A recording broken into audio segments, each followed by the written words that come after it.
Assalomu alaykum aka. Yannickdan chaqirtirdim sizni.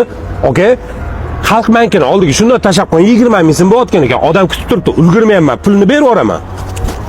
Oyni, sal yarashib qolmadingizmi? Bu dastavka emas. Men odam olib yuraman bunda. Dastavkani soqqasi sal boshqacharoq bo'ladi. Aka, nima farqi bor? Odam olib ketyapsizmi, qog'oz olib ketyapsizmi? Bo'ldi, 25 ming beraman. Bo'ladimi? Ovort tashing. Qanaqa 25 ming? 50 ming bo'lsa dastavka qilib beraman. Yo'qsa mana hujjatingiz, atmay qo'ra qoling. Mayli aka. Odamlarga hayronsan. Yana Yannick chaqirishim kerakmi? Assalomu alaykum do'da. Do'da, Yannick chaqirtirdim. Dastavkani chaqirtiraman desam, yarim soat 40 minut mashina kelmayapti. Odam kutib turadi. Mana shu narsani shunday bankka oldiga tashab qo'ying. 20 ming so'm bo'layotgan ekan, 25 ming beraman. Rozimisiz? Bolam, menga nima farqi bor? Odam olib boramanmi? Qog'oz olib boramanmi? Pulini berib olsan, Xalq bankini oldida poylayaptimi? Shunaqa.